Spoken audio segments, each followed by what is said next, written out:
you got to realize that whatever you're doing, you're competing with somebody. What is it that gives you an advantage over your competition? Whatever you're good at, try to be great at it. And if you're great at it, good things will happen. Maverick Podcast. I'm far from average. That's why I had to come sit down and chop it up with DJ Maverick.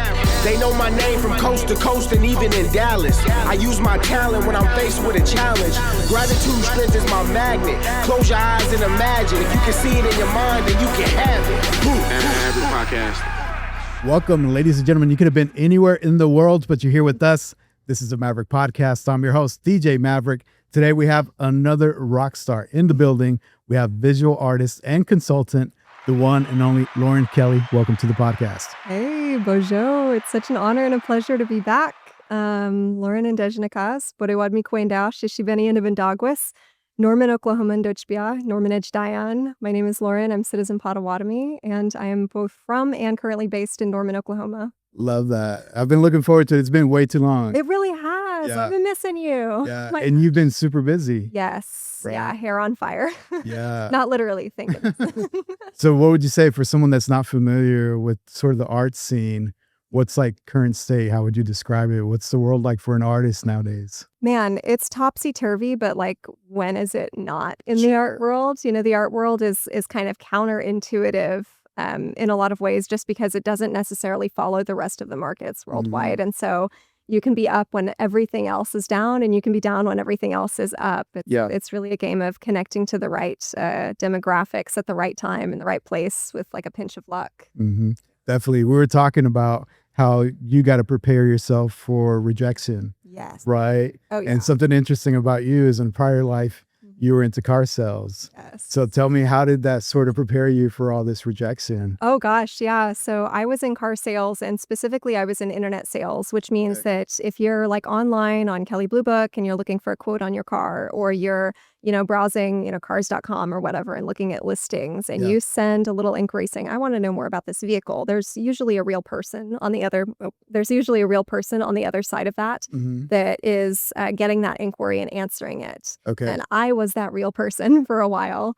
And in that specific sector of the car industry, you have to ideally turn about 40% of those incoming leads into appointments that come in and see you. Okay. And of those, you want to close as many into actual sales as possible.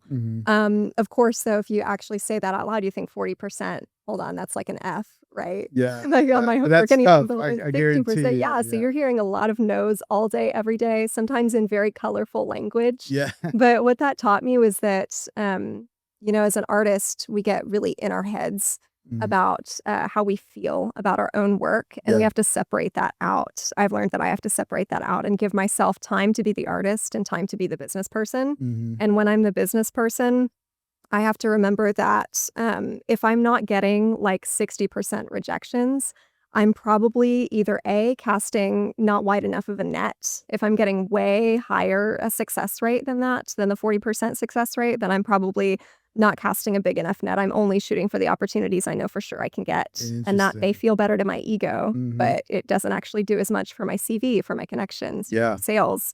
And if I'm getting way lower than that, then maybe I'm not throwing the net in the right direction, so to speak. So that's what that taught me about rejection, is you got to eat it up. Yeah. Want it. What made you go into car sales in the first place? That seems like Sheer it's luck. Luck?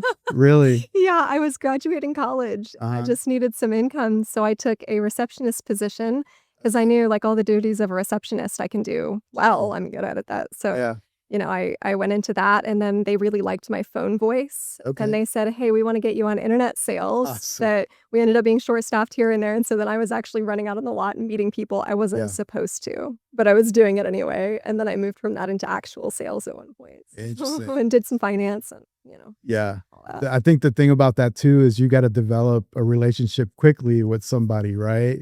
And most of the time, probably the people visiting aren't really serious about buying. They're kind of just browsing. So you got to like put a little pressure, but not too much pressure. Like, what was your strategy with that? Well, my strategy was I went in, it's really easy to think that way, right? That, who knows if they're just like jacking around, right? But in the case of car sales, I got to thinking about it and thought, okay, would visiting a car dealership and spending 3 hours there be the way that I want to spend my Saturday? And the answer is no. So even if they say that they're just browsing, odds are they're just browsing for a car that they need before the end of the day. True. Like they don't want to actually waste all their time like that. So for me, I tried to remember that and be compassionate to it and look at their needs. I had a I forget what the word is. Whenever you have a bunch of letters that stand for something, help me. My vocabulary Like fails an me. acronym or what? Acronym. There we go. Okay. Sometimes I live on Internet Explorer in the spring.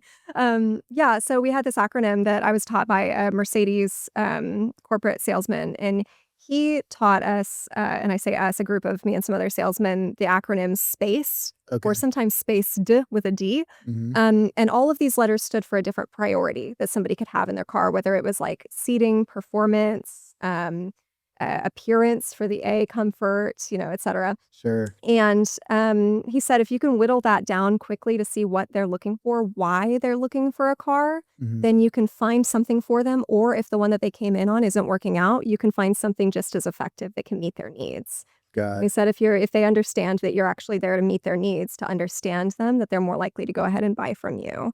So it's for me about getting to like what motivates people. The only acronym I know is Wolf of Wall Street, ABC, right?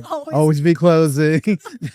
That's like the only sales that item. and coffee is for closers. And my thing is too, like as somebody that actually hit those like stellar numbers, I have like a bit of an ego on me about sales. And so whenever I run into the boys that are like worshiping the Wolf of Wall Street, I'm like, please, you don't even know. Yeah, I love that. So that's cool because being an artist is tough, right? Yes. And pricing your art is also super hard too, because you don't want to downgrade your art before you even get a chance to present it to people. Yeah. Right? And for a lot of artists, they have a problem where they don't ask for enough and then they start preemptively justifying their prices. They're like, well, it's $200 whole for this 16 by 20 oil painting, but here's why I deserve it. And it's like, buddy, like that's actually way too cheap. What are you talking about? Yeah. Artists have a lot of problems with pricing. You've done the groundwork. You're an artist yourself, right? So what are some of those lessons learned that you've learned being an artist? Oh, so many. In the way of pricing specifically, there are things that I will not negotiate with anybody about and that I will not ever justify. One of them is how much time I spent in the studio to create a piece, because the fact is you spend years developing the skills to get something, in my case, onto canvas. I'm a 2D visual artist. You spend years developing those skills, and also how much inspiration you have in a given moment or how much energy you have in a given moment will fluctuate. And so a painting that takes you 2 hours today might take you 48 hours next week, right?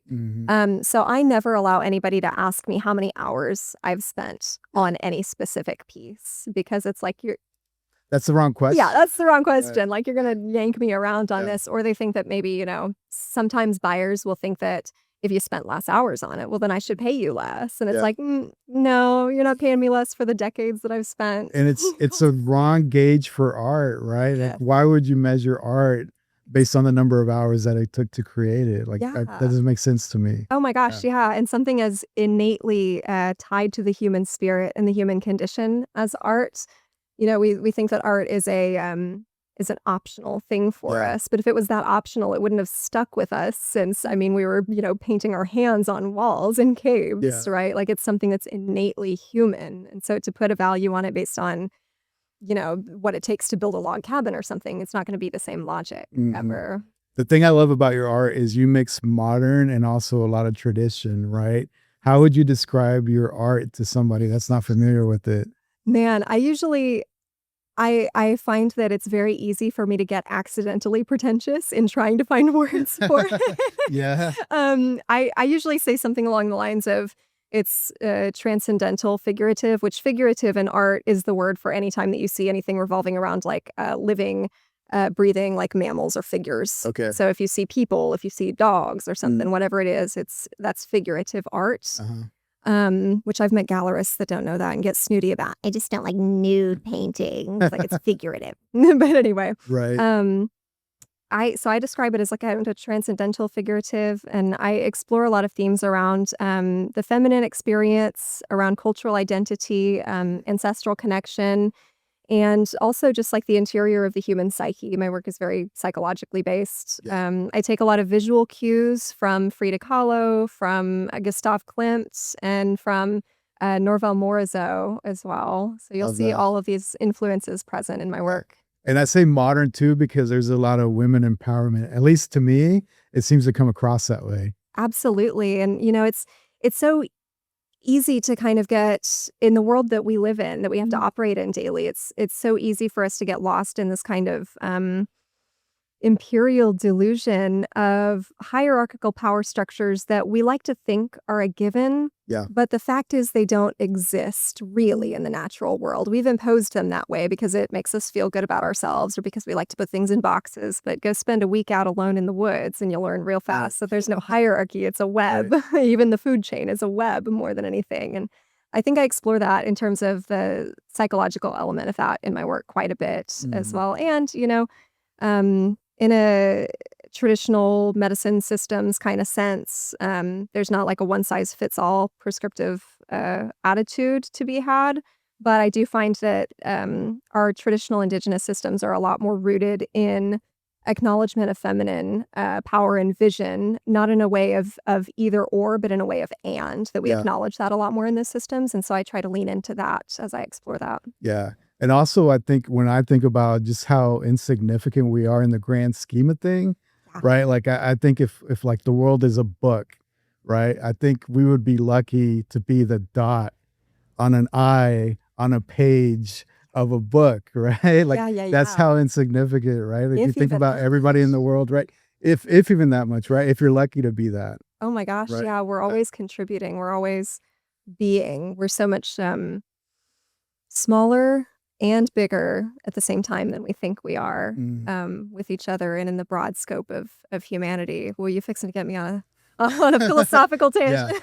No, well, I'm sort of gearing the conversation that way because I think the way that you present yourself online also matters. And a lot of people are afraid to be themselves online, right? So what have you discovered as an artist about the way that you present yourself? Man, I have learned so much from my trials and tribulations with online presence and social media over years. And what I've settled on is that personally being online to me, it invokes that same fear, that same desire to cover myself up as, I don't know if you ever read, what was it called? Watership Down. Okay. The very beginning, there's a point at which like there's this grand retelling of like the rabbits, religion, because it's a story about a bunch of rabbits. And they're telling the story of like the rabbit god or whoever, like talking to this rabbit prince being like, you need to run because all these predators are out here and they're going to find you. And when they do, they're going to do all these horrible things to you. And he says to him, but first they must catch you. True. And that's how I feel when I'm on social media. It's like fire in the hole every time that I post something. But I try to remain consistent and have a specific presence and image that I'm going for because it must be so impersonal for me to feel safe. But I also know that if I don't put myself out there, I'm doing a disservice to my art. So I must be the agent of my art. I must be seen with it. And that means that I must show up on Instagram or whoever, wherever, Right. And be authentic. Because I see a lot of people struggle with that, really. Yeah. They think they've got to be real straight laced. They treat their Instagram as like a art gallery, right? Like if my picture is not perfect, I'm not going to post it. And you see people never post. They always post to the story, but never to the actual grid. Absolutely. Right? Yeah. I think there's so much to be said for presence and authenticity, and also for uncoupling the idea of authenticity from the idea of I must share all the things that I'm uncomfortable sharing. Because a lot of times I get the sense that we conflate those things, and that can keep people from both letting their hair down and unbuttoning their shirt collar a little bit, and from just showing up at all. They're so afraid to be too much and too little at the same time that they don't really know where to go with it. But it's like, hey man, just show up with something that you're comfortable with. We don't call Daft Punk insincere for covering their faces up. That's what they want to do. They still show up and make Marshmello. There's a bunch of people like They're that. very authentic, even if they only show what they feel comfortable showing. Yeah. So what would be your advice to artists that they're hesitant to be their true selves online what would you say to them? Just to be consistent, to figure out a consistent formula that they can execute on regularly, whether that's once daily, twice a week, once a week, whatever it is, consistency, and to figure out a pattern that works for them. And that's going to look different for everybody and for what platform they're using. For me, because I'm a visual artist, Instagram is my primary platform that I use, even though I have feelings about Meta. Right. It's still the biggest one for the visual artists. And so for that, I think about, okay, the grid's going to look a certain way. So how do I make it so that it's presentable, even when I'm not forcing it to be perfect? And the formula that I've landed on is every other image switches from what it is. So I follow a pattern of picture of my art, picture of me with my art. And that creates a checkerboard over time that looks very consistent and presentable, even though it's not, scrubbed perfectly, tidy, clean. I'm gonna have to check out your grid now. I never noticed. Look at it.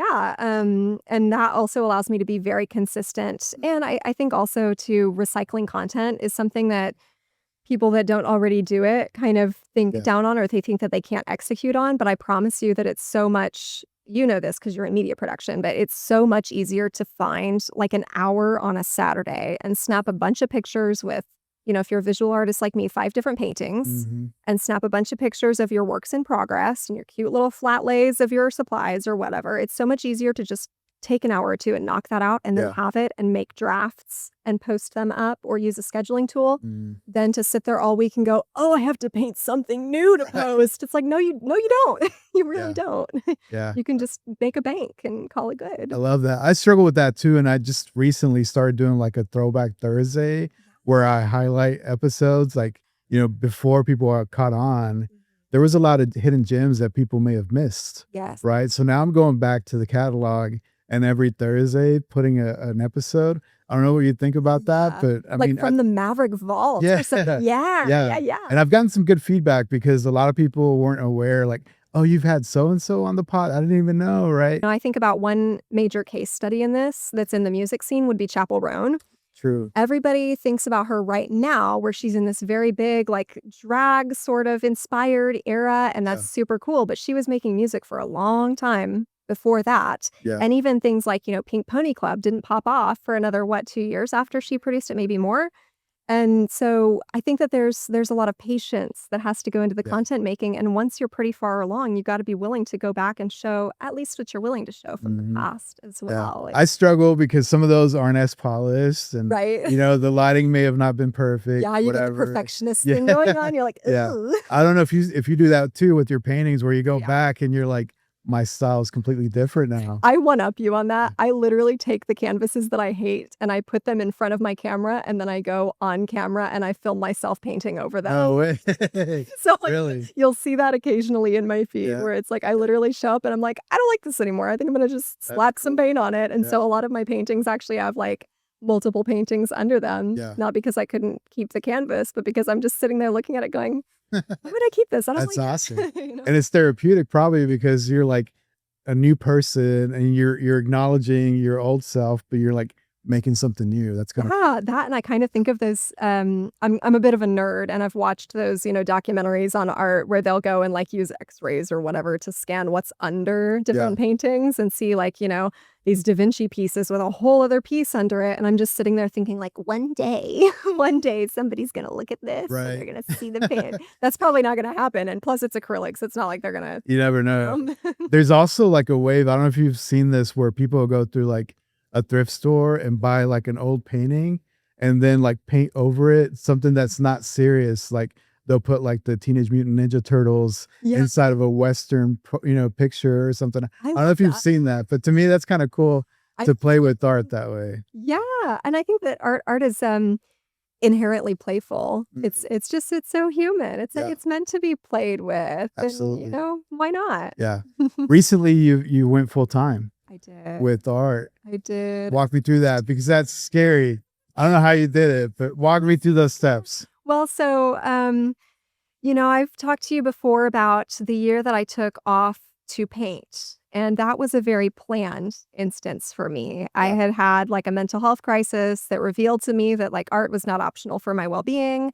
And so I started saving up money And I eventually reached a point where I could put it to use. I found the perfect spot, the stars aligned, and I said, okay, if I don't do it now, I'm not going to do it. So I took this year off and painted, and that was so tightly planned. I had the beans and the rice, I had the art supplies, I had my mortgage paid for, we were good. Yeah. And I thought, okay, after the year's up, I'm going back to the workforce. And that's what I did. So you gave yourself a year. I gave myself a year. Yeah. And I went back. I actually went back to the same financial technologies firm that I had left to take that year off. Mhm. And I took up a day job again. And by that point, I had started getting a few shows under my belt and getting a couple of publications in. And I had the ball rolling on my art career. Yeah. And I was thinking, okay, eventually this is going to be big enough that it's probably going to be that I need the time before I actually make the kind of money that I think that I'm going to feel okay about. But that's interesting because you gave yourself a year, and it sounds like maybe it didn't happen within a year. No. Some people might have given up and they said, okay, I gave myself a year. Yeah. I'm just going to quit the stream and give up on the stream, right? For sure. Yeah. I think a lot of people give up prematurely and they don't have a plan. Mm. And for me, the plan was never to go full time at that year. I mean, I told people around me because I had a lot of people thinking,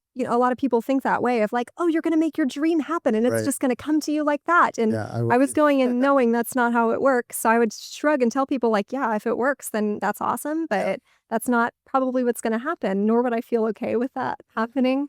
So I went back to work and I did take another job after that one. And I was settling into that job and thinking, okay, this is something that I really want to learn.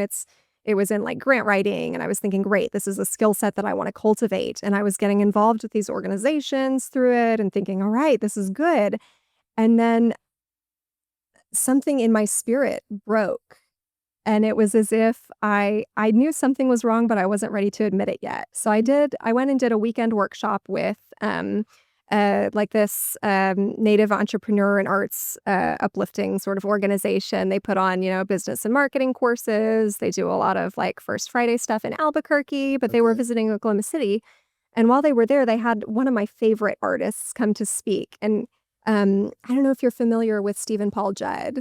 But Yeah, I've heard of it. Yeah, he oh, does like clothes and stuff too, yeah, right? he does a lot Yeah, that dude of is really stuff. cool. He's so Yeah. cool. And I had never gotten to spend time like in the same room as him before. And Mhm. he came and spoke at that event about his, among other stories that he tells, which if you've ever, you might not have seen the movie Smoke Signals, but he's just like Thomas out of Smoke Signals, this guy that tells the best stories Yeah. all the time. So listening to him talk, I was just like enraptured. Mhm. And but one of the stories that he told was about how he made the jump to full time. And as he was talking, I'm like anal retentive. I come from the finance world. I know that I'm an artist, but I'm also extremely type A. Yeah. And so I had been spending so many months thinking like, no, I need to save more and I need to plan more and I need to get more achievements under my belt and blah, blah, blah. And this is by the time, that I already have some gallery representation and I already have my prints going places beyond the state of Oklahoma. And so I really was in my head thinking, oh, I need to prepare. I need to spread more. I need to do more, Right. blah, blah, blah. But as he was talking, I realized, oh my God, I don't lack You're preparation. ready, right? I realized what I lacked was a backbone. That's funny. Yeah. So it was then that I was like, all right, I guess I have no choice per my ancestors Yeah. but to quit this job and just dive right on in. And so I did that and I went home. I literally quit my job at like 7:00 in the morning and I Boy. drove straight home. And when I walked in the door, I was like, I am crazy. Yeah. I am certified insane. Mhm. And then I put my head down for 3 months and wrote this book. Okay. And then when I came out, I worked on cultivating some more gallery relationships and sending out some more inquiries to get prints places. And those are still getting arranged as we speak. So I'm fresh in it this Yeah. year. Would you say that there's like an inherent fear with finances and even financial management as an artist? Absolutely. Yeah. And I feel confident enough to navigate that, but I also, I was raised by my mama who was single and I know the kind of risks that you take on whenever you take on financial risk. A lot of people are not aware of just how unaware they are when it comes to things like retirement planning and what if you don't have health care and all of this stuff. And for me, that's always at the front of my mind, that kind of planning is. So even though I feel confident in what I've set up, there's still always that fear. Always, always, always. And with a lot of artists, I find that they're afraid to even so much as look at their money. Sure. I even had a conversation last year, and I won't, name the friend or anything, but I was talking to a friend who is in a different arts sector, Mhm. and we had talked a little bit about getting his like financial situation under control with his art and Yeah. how he could kind of get more organized with that. And I was starting to work on him like a tool that, I've always built my own QuickBooks dupe. Mhm. And even I have one now it's not a true QuickBooks dupe. I say that for shorthand, but it's a bookkeeping tool for artists that's available on my website. Mhm. At that time, I hadn't developed that yet out for other artists. I just had my own. So I was making this guy kind of a custom dupe and asking Cool. him like, okay, what categorically do you need? What's this? What's that? And I didn't even realize in that conversation, like he was getting so stressed out just by thinking about keeping track of his money. Yeah. He had like a full on, like, I have to Oh, man. stop kind of thing. And it was in that moment that I was like, wow, like artists are actually like Yeah. terrified. Yeah, because they just want to create the art, right? Yes, Like yeah. the business side, the money side. And That's people not the fun talk part. to them as Yeah. if they aren't capable of Yeah. learning the business stuff. People talk to the art school students and to the musicians and the performing artists as if, oh, you just live in that fantasy world and then I'll come tell you when we need you to come out and dance like a little monkey. And it disempowers artists. And the thing is, if they just knew how maybe not easy in terms of it doesn't take any effort, but easy in terms of you just need a good system. Mhm. If they just realize that, I feel like they would be so much more empowered because I'm sick to death of watching artists get taken advantage For of, sure. especially in sectors like music where Yeah. it's like you got to advocate for yourself. Yeah. You have to. Yeah. So walk me through it. What came first, the tool Mhm. or the book? Like what did you develop first? I had the idea for the book when I was at that artist, that workshop that I was seeing that artist at. But it wasn't really fully in fruition. The tool I had started to develop for myself several years ago. I had been using QuickBooks from the time so I started my LLC in 2015, Okay. and it's always housed just whatever creative stuff I have up under it. But I started making what I considered a dupe for the functions in QuickBooks that I used Mhm. because QuickBooks was telling me, hey, you need to move everything to our online stuff. You can't use our disk anymore. And I had been using their little, like the CD that you put in my really No old way. MacBook. Okay. And so I was like, well, I'm going to lose that, but I don't feel like paying like a subscription. So let me make something that's going to work for my needs. And I did. And I have been fine tuning that ever since. Yeah. And so the tool that I have out now, first of all, once I got it finished, I started using that version myself because I like it better than That's the one that awesome. I was already using. Mhm. But it tracks your expenses, your income, and your philanthropic giving, whatever that looks like to you, in like a really, really user-friendly sheet where literally all you do is show up and plug in your transactions and it'll visualize everything. You can see how much you're spending to how much you're making month over month. You That's can see cool. how it's categorically breaking down to where your money's coming in, where it's leaving. And it shows you all of these things in a really user-friendly, colorful, happy, joy way that hopefully is not so intimidating to folks. Mhm. That's my You primary worry. you were telling me that you also tailor it depending if like you're a native artist or not, right? Yes. So tell me So, about that. yeah, and that's part of the packages that I have with these tools. So in addition to that bookkeeping tool, I also have an archiving and a pricing suggestion tool where Okay. artists can work out how they're going to price their work and tell the computer how to auto calculate it for them Okay. in a super user friendly way. These tools come with manuals, by the way, that are going to give IKEA like assembly manuals a run for their money. They are Awesome. step by step. They hold your hand, but the real distinction between these comes in a certificate of authenticity. Mm. So out of curiosity, do you know what that is? Like as far as a painting or what? Yeah. It's okay if the answer is no, because most mean, people I don't. would say no. I would just say like maybe to like the number of paintings. Mm. Is it authentic? Who made it? That sort of thing. Oftentimes, yeah. So if you're making something with a lot of duplicates, like a limited run of prints, Yeah. then you will make certificates that are numbered. Uh-huh. But a lot of artists don't realize that most collectors want some kind of certificate of authenticity with their piece. If they're a serious collector, they're going to want that. Okay. Because it's a document that essentially ensures in So your just right. signing it isn't enough because that's what I see a lot of Yeah, artists write. You sign it on the Yeah. piece, and then you want to have a document that has that wet signature on it as Okay. well. And a lot of artists leave that kind of documentation up to like a gallery that'll say, yes, we certify that we had this artist here, or a museum or something Sure. that'll certify that. But I think that it's really important as artists to have that document for ourselves. I Yeah. never trust anybody to have it for me, even if I always tell them like, hey, if you want to add your own, that's fine, but I'm Yeah. coming with mine. Okay. And for Native artists, this is where that variant occurs, is that I actually have a version of my certificate of authenticity that has an IACA, or Indian Arts and Crafts Act compliance clause. That's the name of the law, unfortunately. But it's essentially a truth in advertising law that's supposed to protect Native American produced arts, to say that they are authentic, that it's not just some random guy at a truck stop that's selling this stuff, that it's a real indigenous art. Okay. And I always encourage people to use that even if they're not making what they consider to be traditional arts, because like as Native artists, everything that we produce is Native art fundamentally. So it's important to document that. And so my Native version of that includes language that matches that law 1-to-1 and allows you to fill in what your tribal affiliation is, your nation, your clan, whatever you feel like, That's and cool. whatever's right for you. So that's where that distinction And I occurs. imagine that also like changes tax information and all that stuff. Depending or- on the sale, Yeah. it's more. That one is just for protecting the integrity of the art piece, although there is some tax implication if you are a Native artist and you are living and making your sale and working on tribal land, so like on a reservation or something. Yeah. So, for instance, if I were to sell a painting on my tribe's reservation, then that would be a different tax situation for me than if I were to sell it or Got it. process the sale in my hometown of Norman, for Mhm. example. That gets Yeah. confusing. I just try to make all the documentation easy. Yeah.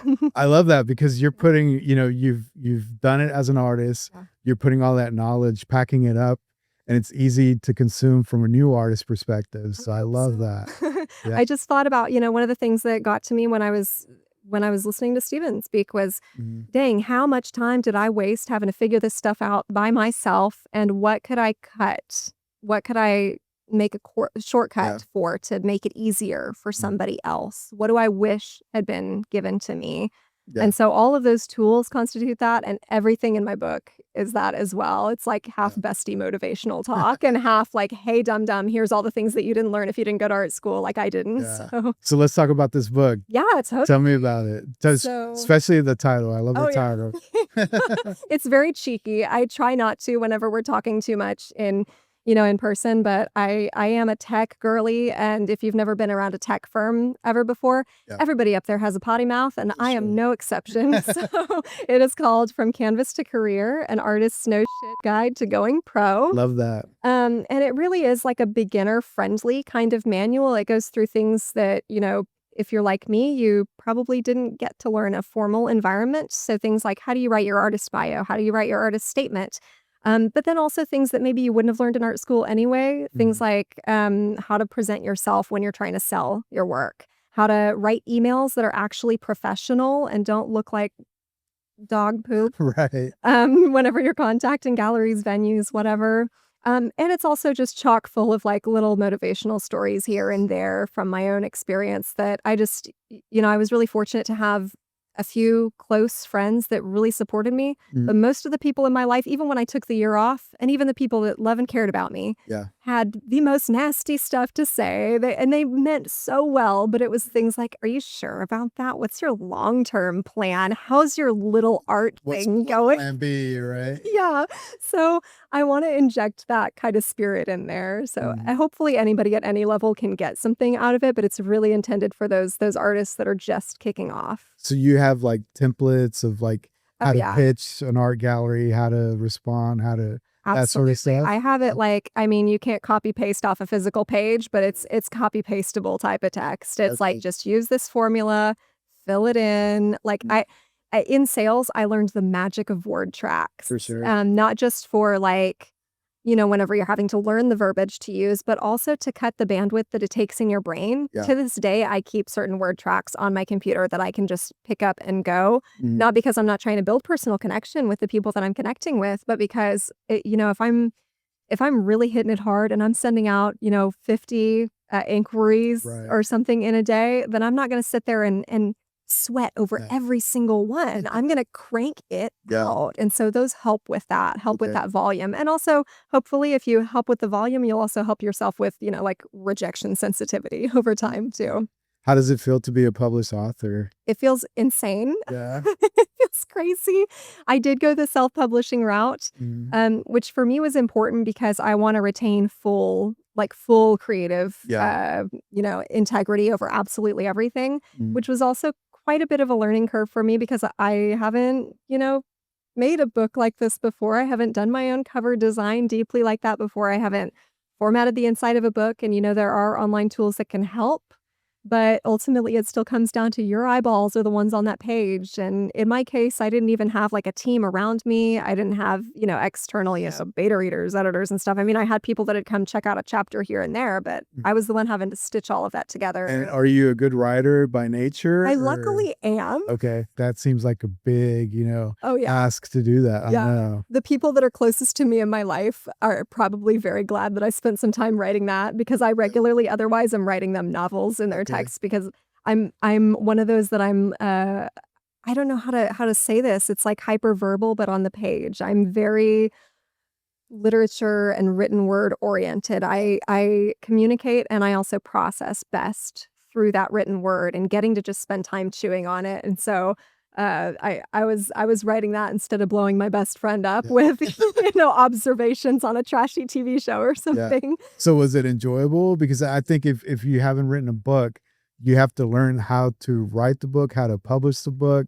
Like you said, the artwork, like you have to learn a lot of stuff before you can even actually start writing, maybe. I don't know. Probably the biggest thing that I did was the outlining of it. And that, I'm one of those that I get really stuck on a blank page, and I'm sure that I'm not alone. And so sitting down and fleshing out an outline deeper and deeper was what helped me. I started out with just 10 bullet points of areas that I wanted to cover, and then started making little subpoints and subpoints to the subpoints, and eventually got to a point where I had to turn these big chunks of bullet pointed text into sentences. And once they were at that point, that was very easy.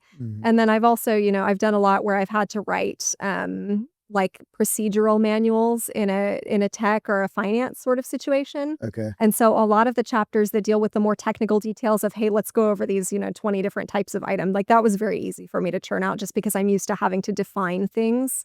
At the fintech firm that I worked at, I had to author or edit manuals that weren't just used by our teams right there in the town that I was in, but also by teams across the world in Manila. I see. Where, there's a little bit different dialect of English spoken. And so everything has to be ultra clear. And so that's kind of the capacity that I bring to this because, when they're in Manila, the time difference means that we can't just ring each other up on the phone. There's no great time to do that. So you need to make sure your written materials are clear for each other. So it sounds like you've definitely have leaned into that corporate side of yourself. And you're not afraid to develop systems, right? Yeah, systems win. I am eternally the evangelist for atomic habits, and I'm sure that the people around me get tired of it, but it's the fact is that systems win, and you don't necessarily have to use that in an ultra corporate way, but I think that we can take the tools or the weapons of certain systems and adapt them to our needs very well. For example, these jingles that are on my earrings. Yeah. These are typically used in our jingle dresses. And I don't know if you've ever seen those, but those dresses are healing dresses, but people don't often realize that those jingle cones, they were originally made out of chewing tobacco lids. Chewing tobacco lids. The story goes that, and I'll boil it down, but this guy had a really sick daughter and he prayed for, somebody somewhere in spirit, show me what my daughter needs. I can't help her. I need to be able to help her. And he had a dream about these women dancing with these dresses. But at that time, those hadn't been made yet. And so he described it to his wife. And his wife said, okay, let me think about this. And went around and collected chewing tobacco lids and made them into those cones so that when they, he said that in his dream, the women wore these dresses that made the sound of the rain. And if you ever, are around jingle dresses, you hear them walking and they're shh, shh. And so that story to me always sticks with me because I think, heck, if you can make healing dresses out of chewing tobacco lids, well, then I can make anything out of anything. I'm not afraid to get in these, corporate environments and take what works and go adapt it to something that is far better for the human spirit, And it sounds like you're big in giving back, right? So why is that so important to you? Oh man. I feel a lot of personal debt, I guess, not necessarily just for me personally, but um, you know, in my people's worldview and in many indigenous worldviews, um, you don't ask what the world can give to you. You understand that you don't ever have to earn love from the jump, and so you experience a world that is constantly giving to you from the time that you're born. All things going the way that they ought to, not that they really do in the colonial environment, but we experience things like, the earth is so readily. Let me back up. Have you ever been around wild strawberries growing on the ground? They grow in these little patches. I've seen it, but I don't think I've been around the actual. Oh my gosh. Yeah, when you're out there, you see the little white flowers with the Mm, yellow in them, and you see those little berries, and they're so juicy and pretty, and they look like they look like gems, mm, and they're just readily there for you. You didn't have to do anything to earn them. The earth is giving them to you. And so something that's considered kind of a mark of maturity and a mark of embracing your identity across a lot of indigenous cultures, including mine, is when you get to that point where you say, I have been given so much, so freely and so beautifully, and now it is an honor and a pleasure to give back. That's kind of foundational to your being as the adult form of yourself within the community. And so I don't often feel like I give back enough, but I try to center my work in giving back, often in ways that I don't share online or anything. But even in like the organizations that I become involved with, my thought process is, how can I maximize the giving back here? How can I take these skills that I've gained and put them to use in a good way? Because I'm not very good at skinning a deer, so I'm afraid I'm not going to be showing up with one of those to anybody's feast, right. but I can show up with like a really good spreadsheet for Yeah. somebody. I mean, to me, that's just as valuable, right? Because you're good at that, but they may not be, right? So Yeah, we're all complementary. Human beings have always been social creatures. I feel like we get in our heads about like individuality and like the lie of the alpha wolf. There's no such darn thing, and the guy that said that there was regretted it.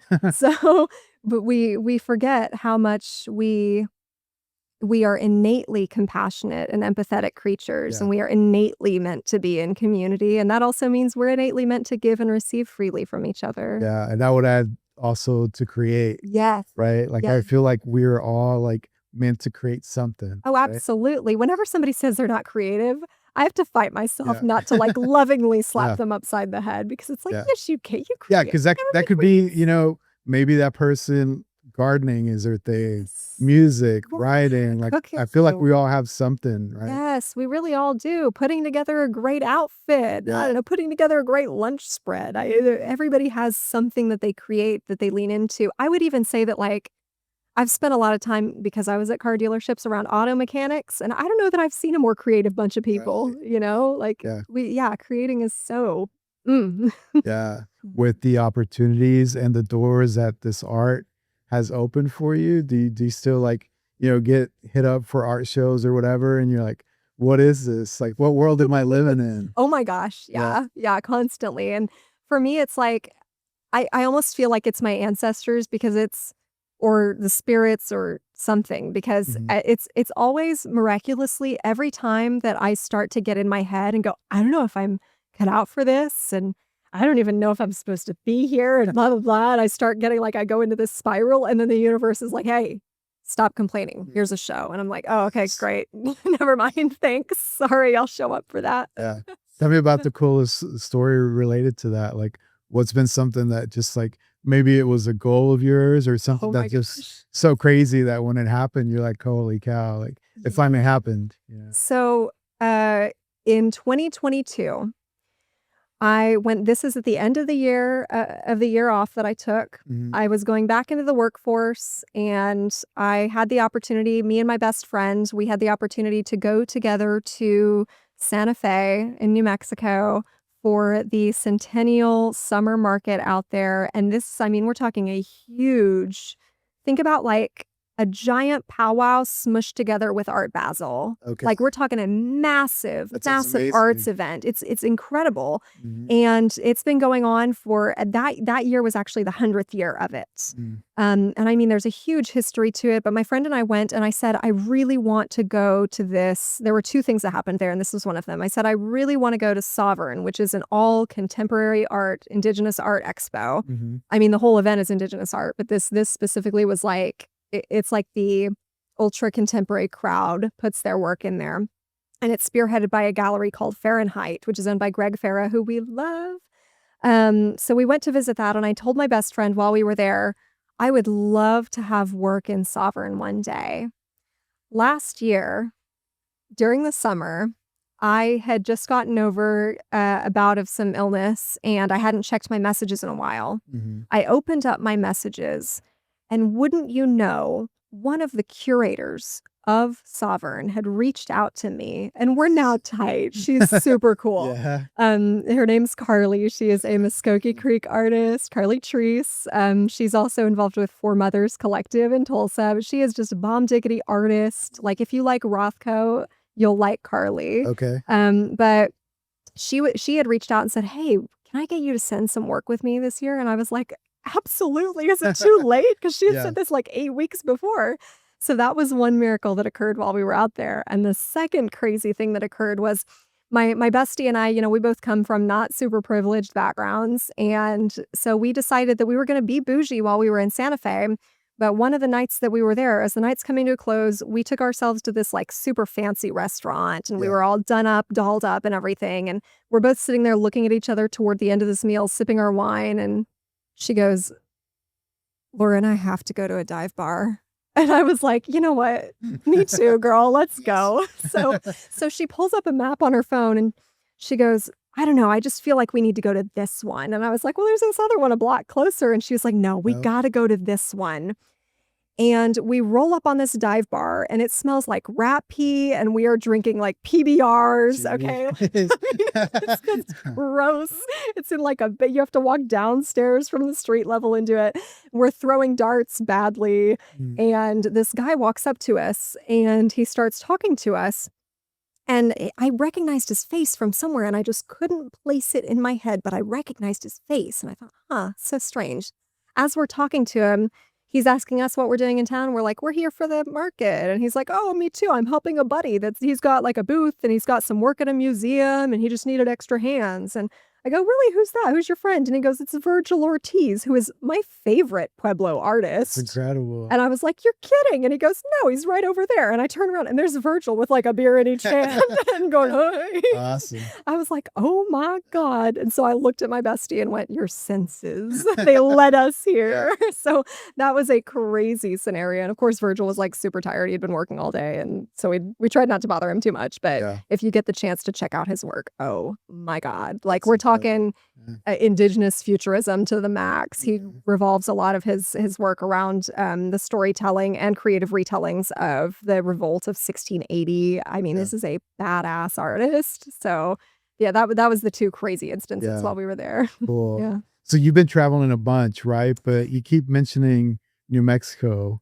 Is that just like a magical place for art? Oh Like, yeah. are there other places that you frequent? But to me, it sounds like New Mexico is probably where you go the most often, right? It's the one that I hit most Yeah. outside of Oklahoma for right now. And yeah, they aren't kidding when they say the land of enchantment. But it's kind of an epicenter of the native arts world. And, you know, a lot of people don't realize Santa Fe in particular is the 3rd largest art city in the United States. It's got a Okay. huge art market. You know, other art markets are kind of catching up, especially in specific sectors of art. But Santa Fe is like the hub for native arts, and it's a huge art market to begin with. And so as a native artist, if you can get your work in Santa Fe, that's like a big deal. I see. Now I've been really fortunate to make some friends in organizations elsewhere. So I'm also happy to have like prints and copies of my book in Albuquerque now as well. And I'm looking to expand further. You know, I've got my eye on Tucson. I've got my eye on Phoenix. I really like Phoenix. I've got my eye on Scottsdale, I think eventually maybe for some gallery relationships. Yeah. I think the Southwest is kind of that opening to the native arts market, just because everybody kind of thinks of the Southwest as being inherently native. Although I am really fortunate also to have representation with a licensing body that's actually Potawatomi owned. So cousin, this wonderful lady named Mickey Martin. She owns Half Day Indigenous Fine Art Licensing, which is based out of Michigan. She's Pokagon, which is another band of our people. And she does licensing work, which if you're not familiar with licensing, because I think this is a really important revenue stream that artists should explore. Anytime that you go in like, Target or Dillard's or wherever, you see, different designs either printed on like the wall art stuff that's mass printed or printed on like plates, cards and stuff like that. Even clothing, maybe. Clothing, yeah. That artwork was made by an artist who then made a deal with that corporation, usually through a licensing company, where they have some kind of contract for that company to use that work within certain terms, maybe only on certain materials, maybe only on certain types of items, and they're then getting paid for the use of that artwork's image. So that's something that I'm really fortunate to have started to cultivate, and I'm looking forward to doing more with that. So I think we've kind of touched on it a little bit, but tell me about the consulting side, right? Yeah. How does that come into play? What services do you offer with that? When I got into moving into the full-time artist space, I knew that my brain was not going to be satisfied with just painting. Yeah. I love it, obviously, but I knew that I need more stimulation. I need to get the other side of my brain itched. And so I wanted to make sure that I was using some of the skill sets that I've gained wisely, and had really good fortune to make some good relationships with a couple of organizations that I've been able to do some consulting work with them. And that includes things like, without divulging too much, I'm getting to work with a couple of organizations on financial sovereignty projects, which have to do with cultivating, I hate to call it economic development because it's partially that in our communities, but a lot of times our Native communities have a lot more barriers facing them in terms of, what does it take to start a business? What does it take to get loan funding? All that kind of stuff. And so I'm really fortunate to be working on a couple of projects that assist our Native entrepreneurs with finding funding, with securing mentorship. And I've also been able to go and do projects like working with a tribe who is trying to see what it would take to start their own credit union. So I'm able to lend a hand with a study for that. Wow, that's incredible. I'm also working with, or I've recently done work with an organization for Native women's leadership where I was able to go out and do like a guided meditation and coach them through making art from a place of healing rather than from a place of I'm trying to develop a skill. And so that was really special, and looking forward to doing a lot more of that. And while I was doing that, I stumbled headlong on accident into being a runway model. So I guess I'm doing that now too. You can't just brush over that. Now you got to tell me about this.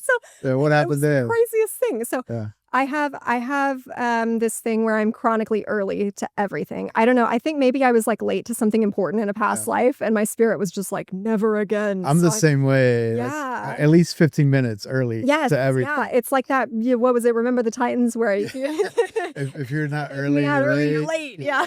So I was sitting there waiting 15, 20 minutes early for I had promised the ladies that were putting on this event that I would volunteer to like help them set up, and it was like a 3-day retreat. So I was just there ready to be like, okay, what do we need on the tables and yada yada. Sitting there waiting for them to come in, and I saw this woman pushing a rack of clothes, and they were very pretty, and I thought I think I recognize those from somewhere. And as she gets closer to me, she looks me up and down and goes, "Are you one of my models?" And I was like, wow. Maybe, do you need another that's model? Awesome. And she pulls a red dress and goes, "Could you fit in this dress?" And I was like, "Yeah, I think so. I'll give it a go." Well, it turned out it was Miss Calandra of Winston Paul, which is like one of my favorite indigenous fashion brands. She's this incredible Navajo designer. So yeah, I ended up like walking for her. But I love the fact that you didn't back down and you weren't intimidated, and you're like, yeah, sure, I'll try it out and I'll do this, right? Serendipity. I had runway modeling on my vision board just for giggles. So it was like, I got an answered prayer, and it turned out that she was like kind of sad because she was like, I don't think any of my models are going to fit this dress. I need somebody with these very specific proportions for this, but I really want to show this dress. So she got somebody in the dress, and it was like just this perfect meeting. Yeah. So add that to the list. Absolutely. Right. Yeah. You can book me. Yeah. I'm working on a portfolio. Yeah, perfect. So before we wrap up today, I want to ask you about music. I always ask my guests about music. What's on your playlist currently? Oh my gosh, I'm so excited to answer this because I think last time that you asked me this, I gave you some kind of BS answer because I'm so bad about thinking about it in the moment. Yeah, And so I'm always like, blah, blah, blah, blah, whatever comes out of my mouth, we're going with it. And that's good. that's But all right. I thought about it all the way up here today Okay. because of that. And so I have to say, the music that I'm most hung up on right now, that I've been hung up on for a few months at this point, is by Anachnid, like the word arachnid, but with an N instead. Super cool Canadian, like dark kind of gothic house, Anishinaabe, indigenous vibes. It's so cool. It's just unlike anything else. But in terms of long-term impact, I really love Noah Gunderson. Okay. I have always been huge, like, I don't know, there's something about his work that just speaks right to the soul. I feel like I'm looking in somebody's diary that I'm not supposed to be reading, but I'm like gathering some kind of validation from reading it of like, yeah, somebody else feels this too. Yeah. So is that the vibes when you're creating your art? Is that kind of what I you play? can't listen to music when I make art No? anymore. I used to a lot. I get really in my own head. And so I have to be in a really specific headspace nowadays to listen to music. And I hope to overcome that. And I think I'm on my way too. But yeah, actually these days when I'm painting, I'm probably listening to Hassan Piker, bitching about whatever's in the news. Awesome. Cool. Yeah. All right. So where can people find you? I want to give you the stage. Yeah. Plug in all your stuff. Man, you're busy. Oh my gosh. Yeah. I'm trying to be less busy. So you can find me online at www.laurenkelly.art. Laurenkelly.art is also my Instagram handle, really conveniently. I have worked throughout the state of Oklahoma and in New Mexico, all listed on my website on the prints page. And I'm represented here in Oklahoma City by JRB Art at the Elms in the Paseo District, as well as Exhibit C Gallery over in the Horizons District, right beside the FAM. And then I have got work for anybody that's visiting Santa Fe, right off the plaza, upstairs from the little Haagen-Dazs, across the hall from Fahrenheit in Revolt and Tulsa. So awesome. I want to thank you for your time. Thank you. Definitely long overdue, right? Yeah, it was wonderful. I just love catching up with you, and it's always a pleasure. Lauren Kelly on the Maverick Podcast, and Dreams We Trust.